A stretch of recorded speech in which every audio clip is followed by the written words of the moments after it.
Oi, hoje vamos falar sobre resistência à insulina. O que é, como podemos entender e como tratar. Vamos lá.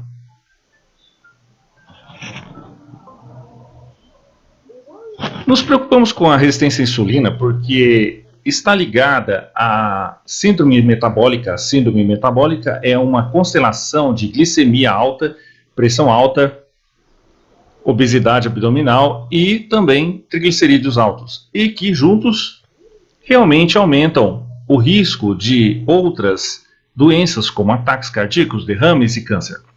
Então, por que é um fator de risco tão grande? Precisamos saber o que é resistência à insulina e como podemos tratá-la. Assim, nesta demonstração, temos a glicose, que é demonstrada pelo círculo amarelo, as células como as células do fígado, que estão no círculo grande. E a outra coisa é o receptor de insulina. A insulina é um hormônio que é produzido naturalmente pelo corpo e é produzida em resposta à alimentação. Quando comemos coisas, há nutrientes que entram no nosso corpo. Coisas como glicose e também coisas como proteína podem estimular a insulina. Mas, na maioria das vezes, nos preocupamos com o efeito sobre a glicose, que é isso que pensamos quando pensamos na resistência à insulina. Então, na situação normal, quando começamos a comer, a glicose começa a subir e a insulina se liga ao receptor de insulina que está na superfície da célula. E juntos isso vai abrir a porta para que a glicose agora possa entrar na célula, e a célula precisa disso como fonte de energia. Então, quando a insulina está alta, o receptor abre como um portão e entra a glicose, em que uma vez que é feito, então o corpo tem uma fonte de energia. Quando chega ao jejum, quando você não está comendo, então os níveis de insulina caem, e esse é o sinal de que seu corpo vai começar a usá-la. Agora, este é a situação normal. Você tem uma quantidade normal de glicose dentro da célula. Existe um receptor funcionando na superfície da célula, e você também tem a quantidade normal de glicose. Quando falamos de resistência à insulina, o que vemos é que aqui há uma grande quantidade de glicose fora da corrente sanguínea, mais do que o normal. Agora, isso pode ser devido à falta de insulina, como no diabetes tipo 1, mas nessa situação podemos medir a insulina e os níveis de insulina estão normais, ou geralmente no lado alto. Então, se os níveis de insulina estiverem altos, você esperaria que a glicose entrasse na célula, mas na condição de resistência à insulina, a glicose simplesmente não entra na célula. E há realmente duas maneiras de pensar sobre isso. Da maneira clássica, que nós pensamos no que está acontecendo, é que há algo que está bloqueando a glicose de entrar em algo, está fazendo com que a glicose volte para fora. Assim como uma chave abre um portão, nós sabemos que a chave é normal, que é insulina, nós sabemos que o portão é normal, mas talvez há um pedaço de chiclete ou algo dentro dessa fechadura que está bloqueando. Se for esse o caso, a glicose está se acumulando fora do sangue, na corrente sanguínea, mas dentro da célula há um nível muito baixo de glicose, o que às vezes é chamado de fome interna, porque não há nada no interior e tudo está empilhado do lado de fora. E é assim que, basicamente, pensamos sobre a resistência à insulina, o que está causando essa resistência à insulina, e depois de 50 a 60 anos, não há resposta a essa pergunta muito importante. No entanto, há um problema com esse paradigma de fome interna, porque se você pensar na glicose intracelular baixa e no diabetes tipo 2, o diabetes tipo 2 é uma doença em que há muita resistência à insulina, então deve haver níveis muito baixos de glicose dentro da célula. Então as pessoas devem ser muito, muito magras por causa dessa fome interna. Mas isso não é tipicamente o que vemos no diabetes tipo 2. Em vez disso, vemos que as pessoas tendem a ter muita obesidade abdominal, que é uma das síndromes da síndrome metabólica. E também uma das coisas que vemos no fígado gorduroso o tempo todo. Então há realmente fome que há nisso. E há esse problema com esse tipo de subenchimento ou sob um paradigma de fome interna, porque seria prever que nesta condição de resistência à insulina e diabetes tipo 2, que é a mesma coisa que você preveria, não deveria haver fígado gorduroso, que as pessoas devem ser muito magras. E não deve reverter com a perda de peso, porque se você perder peso, se essas células desistirem de toda a gordura, como isso faria a insulina funcionar melhor? E a resposta é que não. E a solução aqui é dar mais insulina, que é o que temos feito por muitos anos. Mas o problema é que todas essas previsões desse paradigma de fome interna estão todas erradas. Mas há outra maneira pela qual a glicose pode se acumular na corrente sanguínea.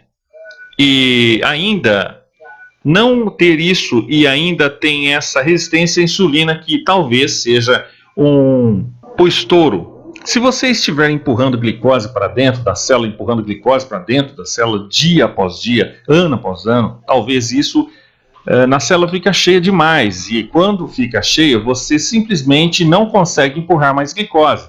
Então você vê a glicose se acumulando na corrente sanguínea.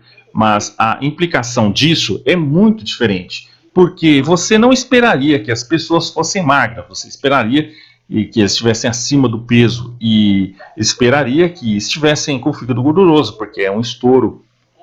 À medida que você perde peso, você esperaria que essa coisa toda, com a resistência à insulina, realmente desaparecesse, porque esse era o problema em primeiro lugar.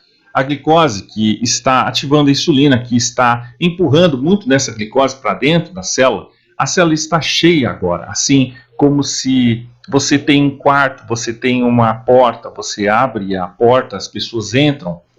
Se muitas pessoas passaram por aquela porta para aquela sala, bem, você simplesmente não pode colocar mais, mesmo que abra a porta. E esse é o paradigma do transbordamento. A glicose tem uma porta aberta para entrar, mas há muita glicose dentro dessa célula, já que você se livra de um pouco da glicose intracelular, então deve melhorar. Então você esperaria que isso fosse reversível com a perda de peso. E é exatamente isso que vemos.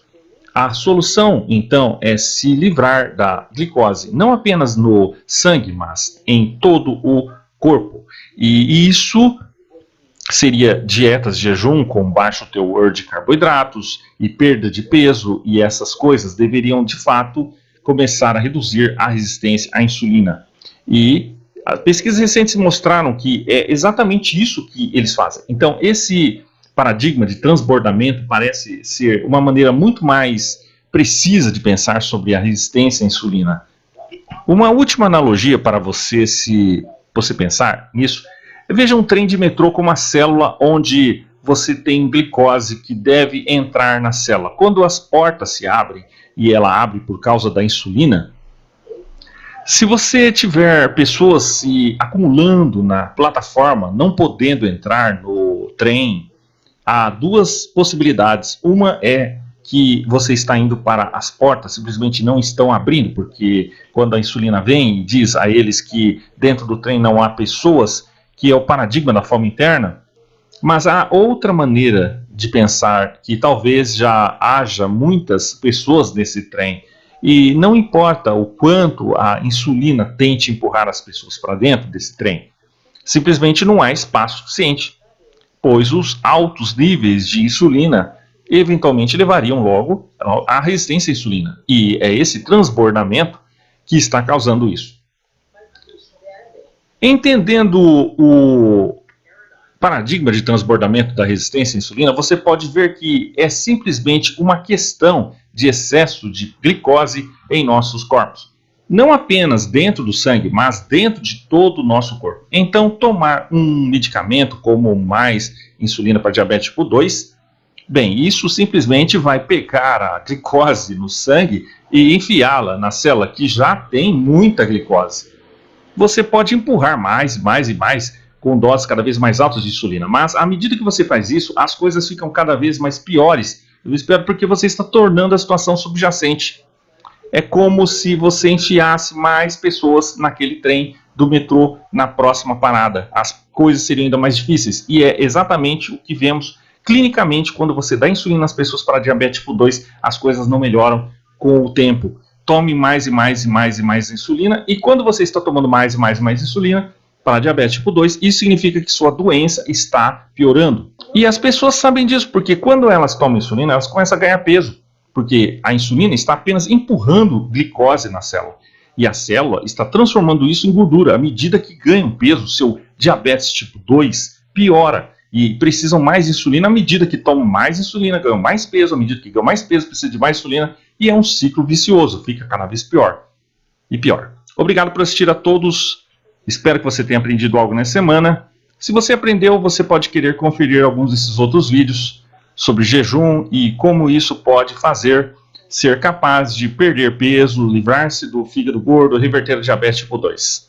E é tudo grátis, está disponível. Qualquer pessoa pode fazê-lo.